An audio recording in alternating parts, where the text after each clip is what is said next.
and share my screen, and then we're gonna get rocking.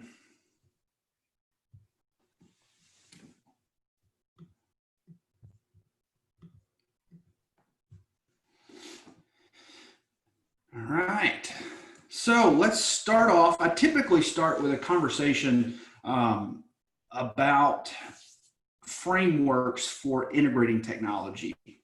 But because I want to make sure that we get through all of the tech pieces today, we're going to skip that conversation, but I am going to encourage you to look at some of those ed tech integration frameworks like the SAMR model, the TPAC model, the tech integration matrix, and really kind of define your why on integrating technology. And remember that we don't use tech just to use tech. It needs to serve a purpose. And sometimes that purpose can be twofold.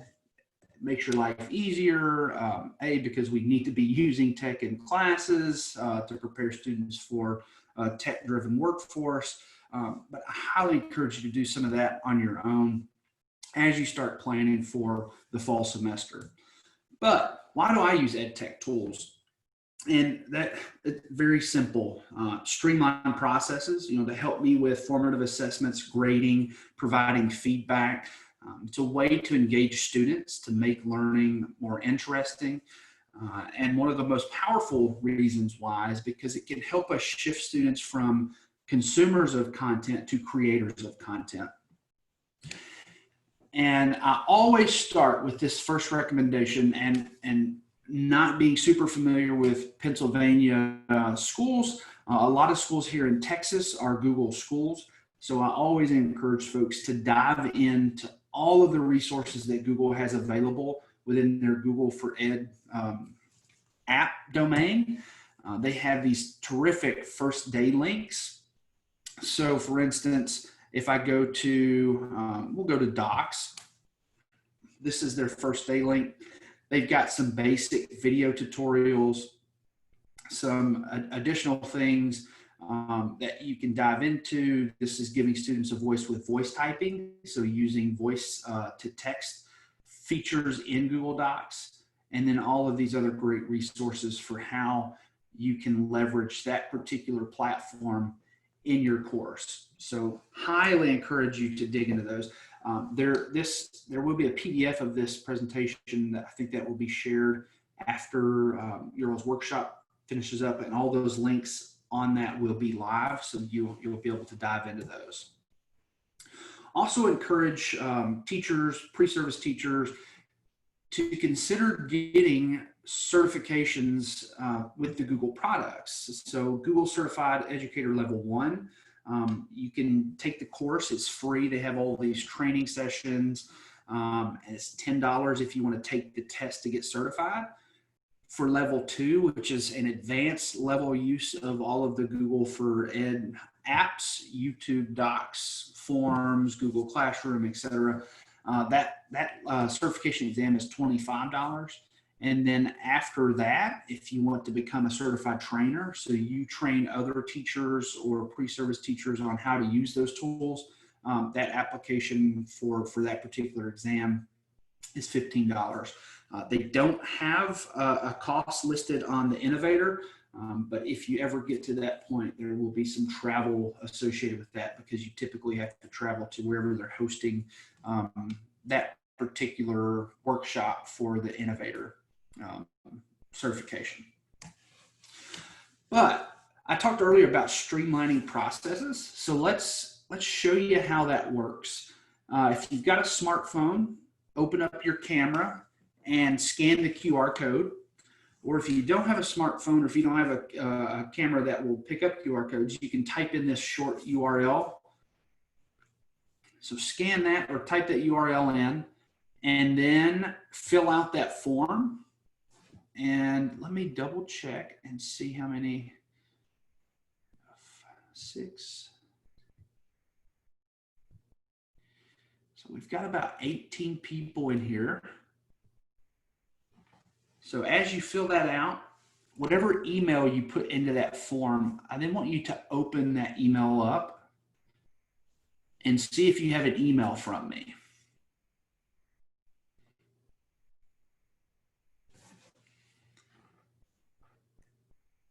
And I think everyone should have the ability to talk. So if you need me to slow down, please unmute yourself and holler at me. Tell me, slow down, slow your roll.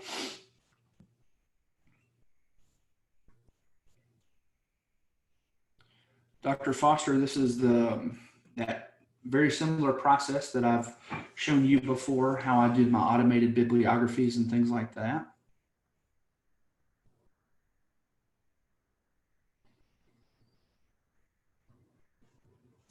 If you check your email and you have an email from me, if you can give me a thumbs up or throw something in the chat box.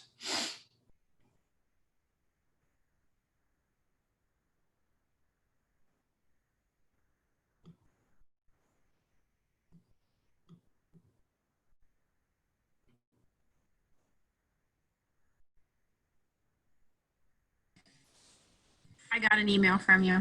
All right, that's what I like to hear. Hey, did you see me frantically creating that certificate and emailing it to you? Didn't notice. No. So let's think about when that might be really useful in an ag teacher's life, when something like that process may be super useful. Anyone? What time of year for an ag teacher?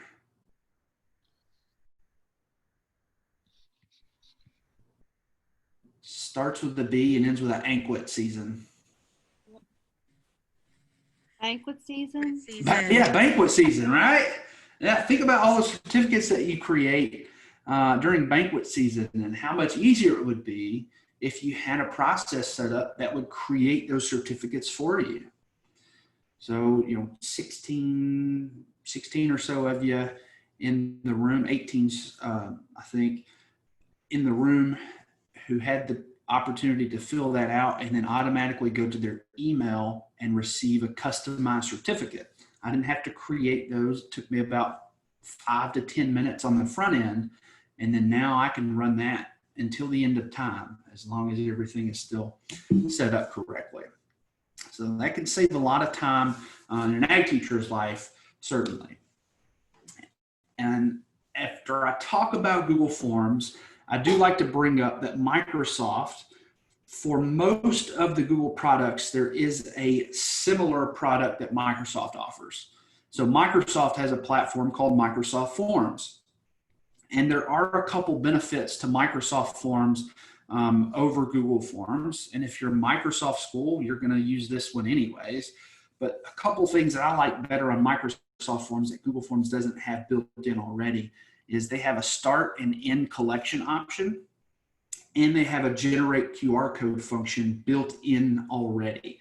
So the Google form, I have to get the URL, and then I have to go to a third-party site to create that QR code that you scanned on the previous slide. With the Microsoft form button, there's a share feature, and then it just says generate QR code, and it creates the QR code that takes you straight to the Microsoft form. So those are a couple of the things I like about Microsoft Forms more so than Google Forms, but I'm pretty integrated with Google, so I stick with it. Another platform that Microsoft offers that I like to highlight is called Microsoft Sway, and it's basically a web-based presentation platform. Going through Google slide decks, Microsoft PowerPoints, Prezis, those things can get boring, they can get tedious, and if we think about how many students probably went through those last semester as we frantically switched to online instruction, and how many students may go through those again this fall as we are kind of up in the air about what fall instruction is going to look like. Sway is a great way to kind of change things up from that traditional PowerPoint or slide deck. So I'll show you just what that looks like. And the link would be broken. I'll just show you this one then. So this is a Sway. You can have a PowerPoint that you've already created, and then you can upload it to the Sway website, and it will create this layout for you. And you see how things kind of pop up as you go. So it just gives you a different way to present information, and there are lots of different layouts. So you can have it to where you go up and down to present information, or you can have it go side to side. And there are lots of really neat editing functions and really simple. If you've already got a PowerPoint or something that you've used previously, you just throw it in there and it creates it for you. And then your main goal after that is just cleaning up, editing, or formatting things. Really simple. Now with slides, I'm using Google Slides for this presentation, but Google Slides is really like the Swiss Army knife of all the Google apps. PowerPoint may have some similar functionalities. I don't use a lot of Microsoft products anymore. So slides are my favorite tool because there are so many things you can do with it, so many different applications. Create ebooks. This is an interactive slide example. So let's say I created a unit for students to go through. You know, I can have this set up and they're going through topics. So topic 1, they click on it, it takes them to topic 1. Let me minimize that. They can go back to the home screen. So they wanted to skip ahead to topic 3. It will take them straight to topic 3. Go back home. So it's just it's a way to kind of break things up, choose your own adventure, kind of stories. You can create all of those with Google Slides. And there are tons of great templates already built in. So student certificates, you know, party invites, recipes, all of these templates already built in that your students can use right off the bat. Have them create ebooks, infographics, certificates, flashcards. The opportunities with slides are really endless. And then moving into, we talk, especially with if you've done anything with Dr. Foster, I'm sure he has talked about back channel conversations. And I think his favorite back channel conversation tool is Twitter. And Twitter's great, but there might be some, in schools, there might be some limitations on students accessing social media sites. So Jamboard is a great alternative. And again, this is a Google product. And you can scan that QR code and it'll take you to a Jamboard. But all this is just it's basically a web whiteboard that you can use as a question parking lot. You can use it, students can collaborate, collect resources, all of these different things that it can be used for. So here's an example of a question parking lot in one of my foundations courses. Where do you get your shirts? It's a great question. These shirts are Roosevelt's. How many ag science teachers in Texas? A ton. How many students in Texas? A ton. You know, so as students have questions, if they don't want to interrupt, you say we have a guest speaker or panel or something in, they can pop their questions into this web whiteboard space on Google Jamboard. And then at the end of the class session, we can pull this up and we can go through these and answer students' questions. Really easy to use as well. Next up is Wakelet. Wakelet is outside of Google stuff, is probably one of my absolute favorite tech tools because it allows me to curate and organize content. I used to, you know, I would bookmark every useful website that I found, and then I would have this, you know, just unorganized mess in my bookmarks folder, my bookmarks bar, and then Wakelet has saved me. So I have created a Wakelet for you all. You can scan that QR code and like the Wakelet that I've created, or you can enter in that short URL at the bottom. And that's an EdTech for ag teachers Wakelet that I've created for you. But it's phenomenal. You can have a million different folders that organize all of your PDFs, your websites that you visit, videos, you know, have students use it to collaborate on newsletters, collaborate on research. have students create one for a portfolio. There are a tremendous amount of opportunities to leverage the power of Wakelet. And it's just an easy platform, and they are extremely involved with the Wakelet community, with Wakelet users. So if you have an idea or suggestion on how to fix it, you just shoot them an email, hop on Twitter and tweet at them, and they are constantly updating with user recommendations, ways to make it better. And we're going to talk about Flipgrid in a minute, and there's also some great integrations that Wakelet and Flipgrid have. This Plickers, I'm going to talk about it, but this one is really more powerful if I can show you how it works. But how many of you have ever had to purchase a clicker for a college class? You guys don't have video, so I can't see your head shaking. I'm just going to assume that most of you have had to purchase one of those. And that means that the onus is on you as a student to purchase something to be, active or involved in the class.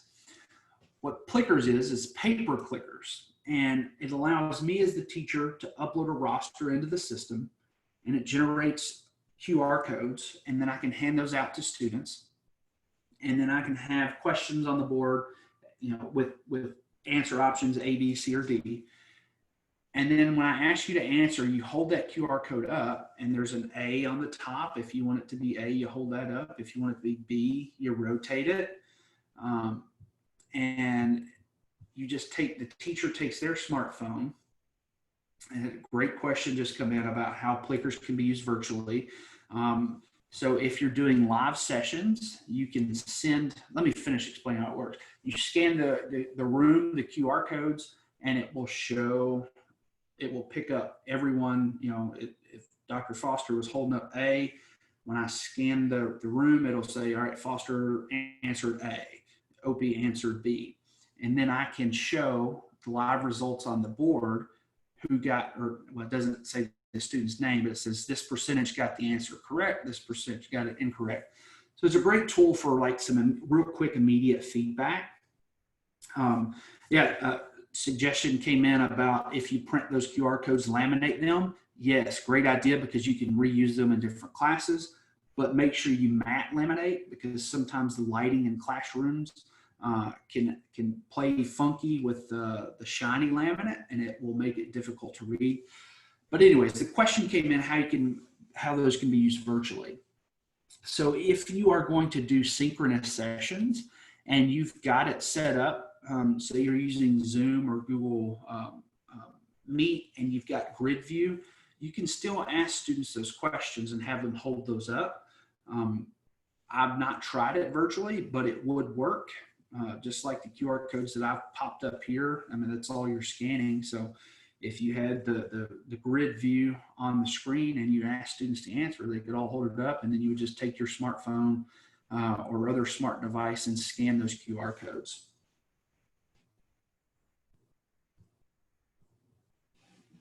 Great questions and suggestions in there. Dr. Foster, I just saw your question pop up about, do you use Jamboards while presenting in Zoom? You absolutely can. They are, the only time I use Zoom, if I'm being honest, the only time I use Zoom is if I'm doing something with Dr. Foster, or if an organization is using Zoom as their platform. So for all of my synchronous sessions that I had at the end of last semester for my foundation students and my graduate students, we used Google Meet. And I did use Jamboard with that, and they're actually working on better integration between Google Meet and Jamboard. So sorry I missed that question earlier. Another platform similar to Jamboard is called Padlet. And I'm going to move this panel here. And I want you to go ahead and scan that QR code or type in that URL at the bottom, and I'll let you experience what Padlet is. But it's basically a virtual bulletin board. You can use it to to collect questions, have students collaborate on projects. There is a free version, and you can only have 3 Padlets on the free version. And then the paid version is $5 a month, and that allows you additional storage, additional Padlet boards, and advanced analytics for how students are interacting and different ways to customize.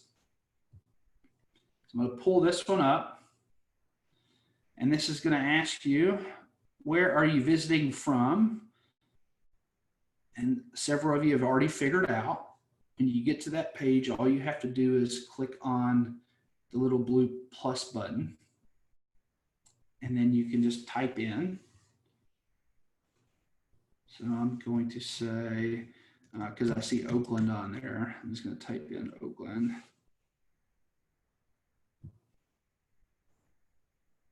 There we go. And then that's how you drop a pin. I'm going to delete that one. I'm seeing some pop up. Nice. Is anyone having trouble accessing the Padlet?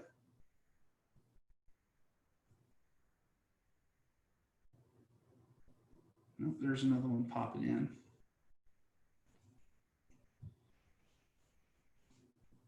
Okay. Now here's a mind map that students were working on previously.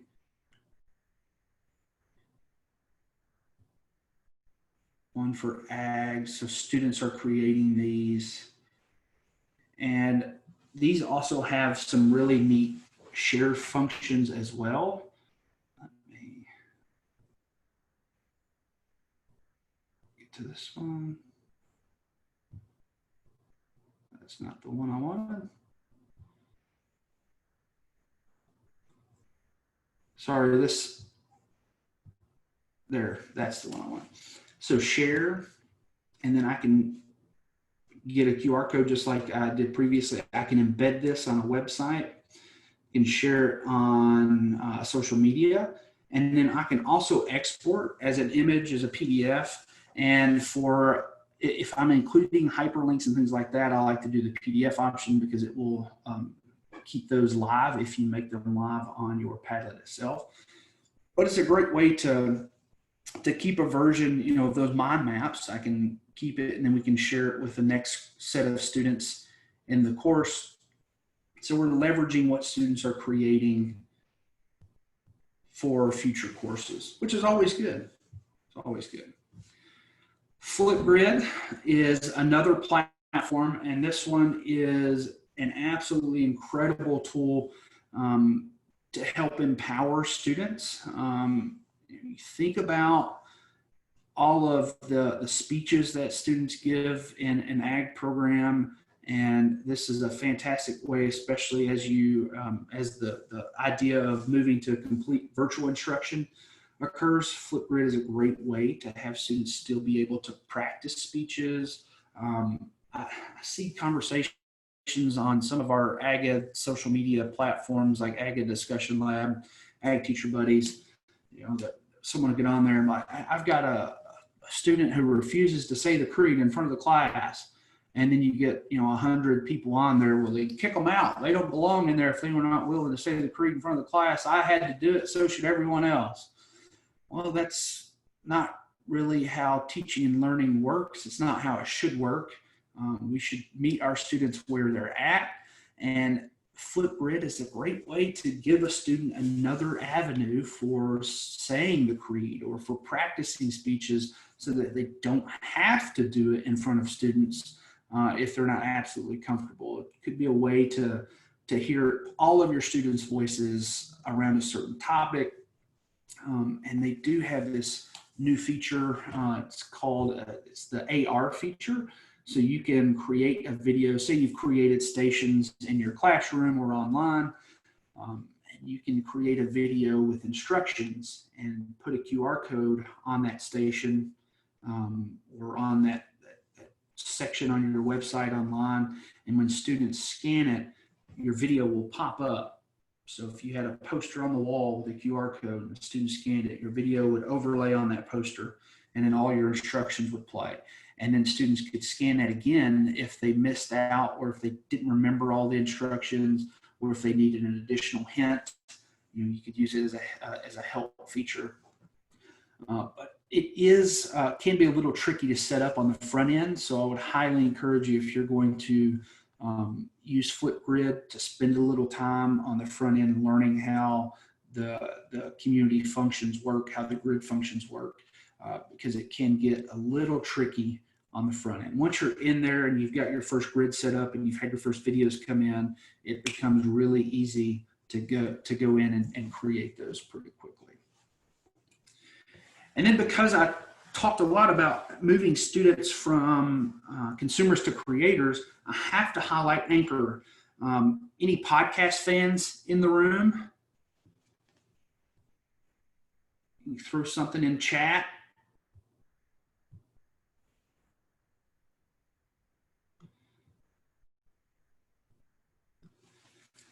Okay. And this chat function is not staying up, but I do see some people talking about Flipgrid works with Google Classroom. Absolutely. Yeah, love listening to podcasts. Yeah, there we go. Okay. So I love podcasts. Podcasts are typically what I listen to on the drive to work and on the drive home. Well, I don't drive to work anymore. I just walk up the stairs. But when I was driving to work, I would listen to podcasts quite frequently. But I always thought podcasts were this super kind of difficult thing to create, and they're really not.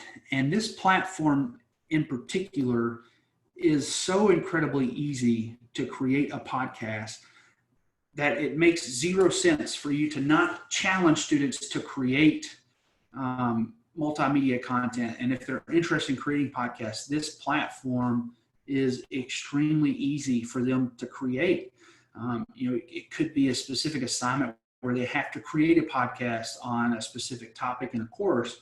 And then the great thing is they create that podcast, and then you can reuse it for future classes. So you have students create these awesome, engaging multimedia projects, and then you can reuse them. Obviously, let them know or ask them that, if you can reuse them. And if nothing else, you can use them as examples for high quality work in future courses.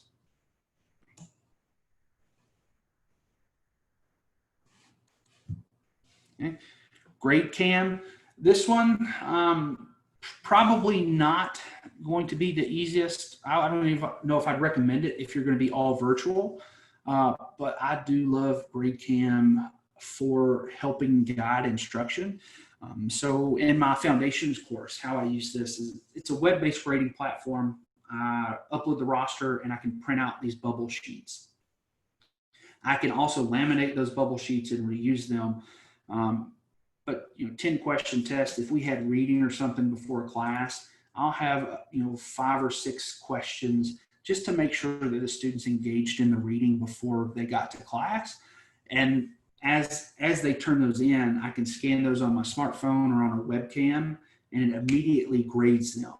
And then it gives me these fantastic reports. It'll tell me class average. I can map out student progress over time. With the paid function, I don't encourage teachers to pay for this out of pocket. See if your district will pay for a district license, or if your high school admin will pay for it. If you have the paid version, you can actually map it to your state standards. So when someone is asking for, hey, how is so-and-so progressing toward all of these standards, you can actually map that out over time with these reports in GradeCam. So it saves a ton of time when you're grading. I remember when I first started, we had these little sliders that we used to grade, or you would make a little cheat sheet to help you grade quickly. Tech is so much better now. And another pro tip, there's an article in the most recent Ag Ed magazine that talks about using GradeCam for CDE practice. So you should check that out as well. Scott Johnson out of Iowa wrote that. Lots of great uses for GradeCam.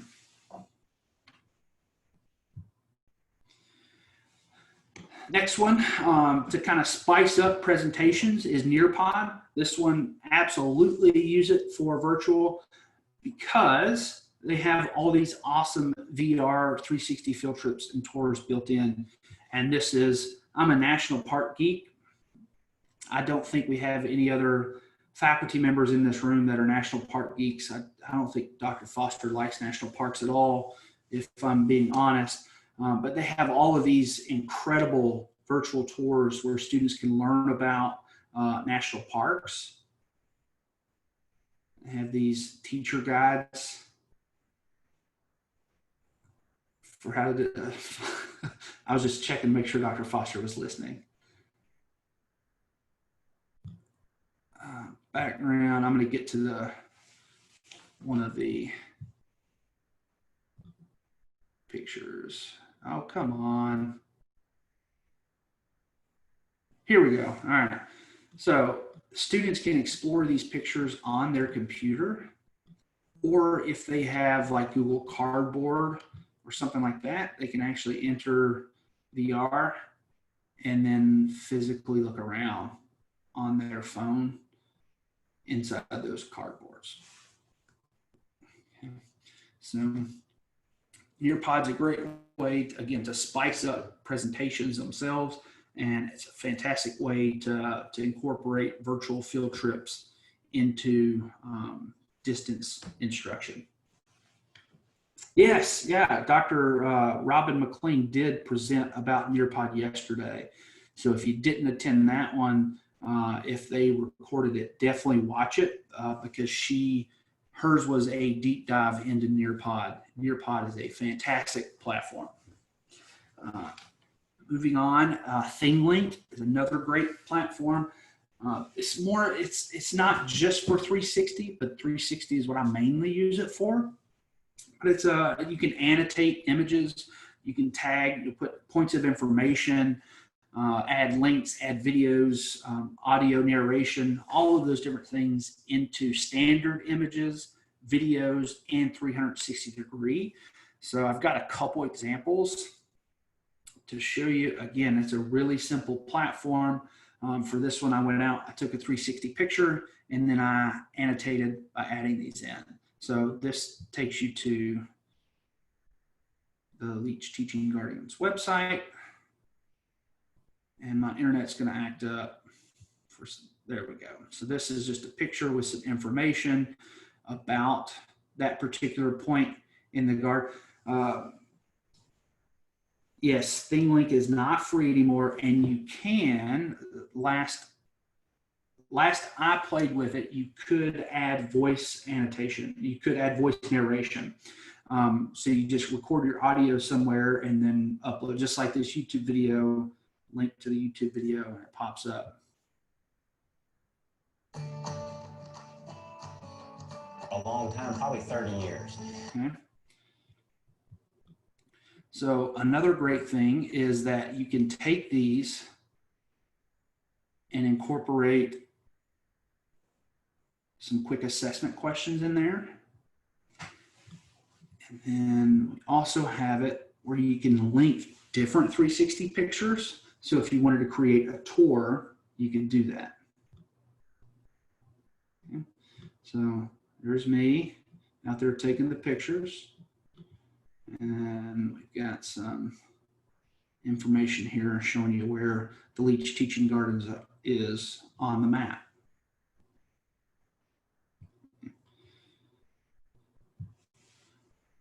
Google Expeditions is probably one of the most comprehensive virtual tour platforms. They also have an augmented reality function where if you're studying cells, you can bring a cell, in 3D into the room that you're in.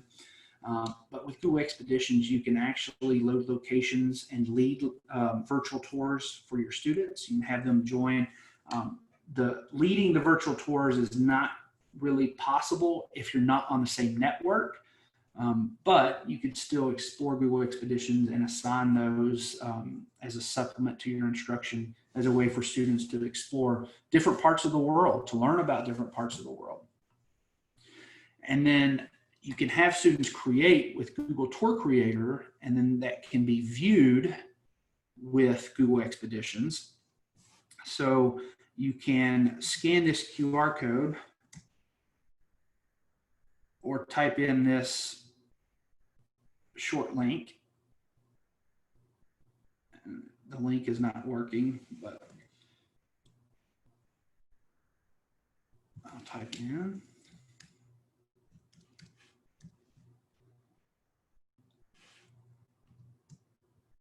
I have to go back and look at virtual SAE, sorry.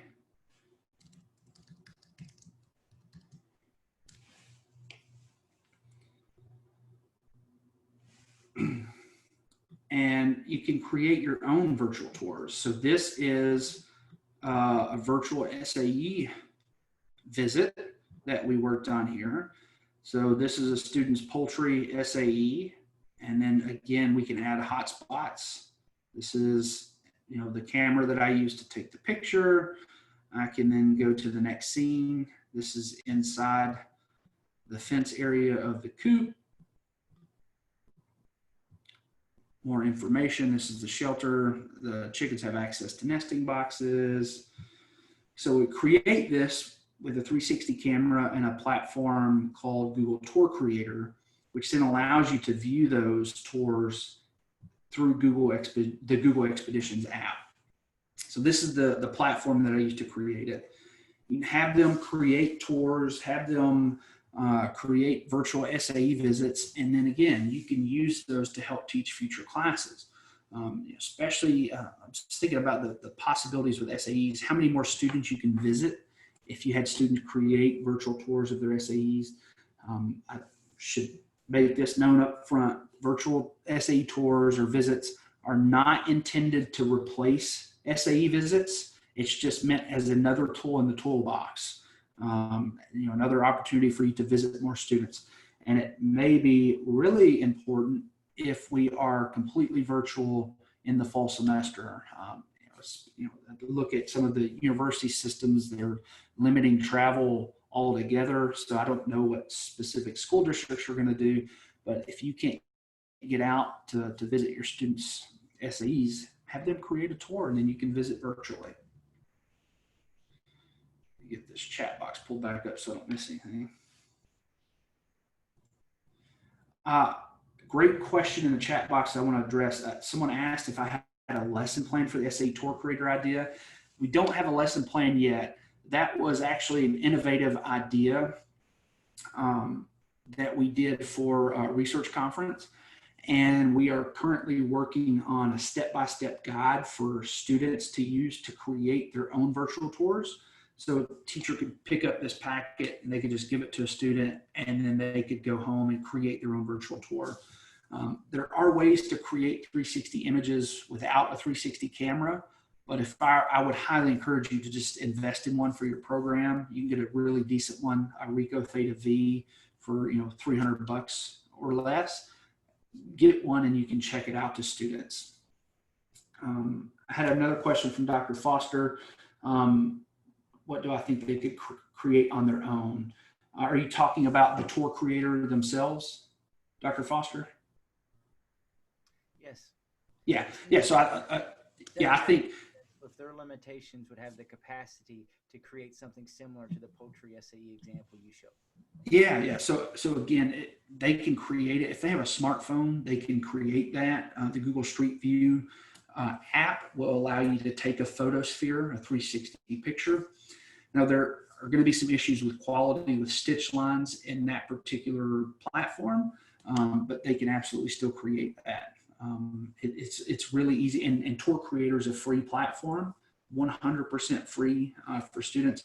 And then also, if they don't have a smartphone, maybe you as the teacher could take some 360 images and have those available as kind of like stock images, and then they could still learn the skills of building that tour or using this technology to create virtual tours. So lots of different things. Have them, if you're going on a field trip much later into the future when we're allowed to do actual field trips again, and you have a camera, put a student in charge of capturing different points throughout that, and then have them recreate that field trip in this platform, and then say funding is cut next year and you're not able to do that field trip again. Well, now you've got a virtual one that you can take your students on. I think all of these things students absolutely could do. And we are indeed at time, and that's perfectly timed. I did that very intentionally. But there is a QR code for my contact info. I am, like I said, I'm shifting, so this contact info will be the most appropriate in case you have questions, or if you want to run something by me, or if you need help diving into one of the platforms that we talked about today, please reach out. I'm happy to help as you start to navigate this very strange fall semester.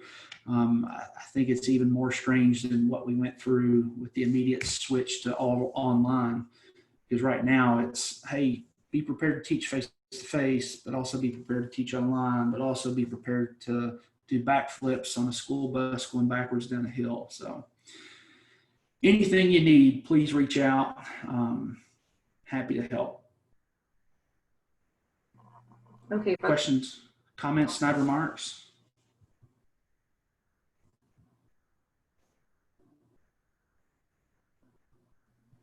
I'm going to turn off the recording now.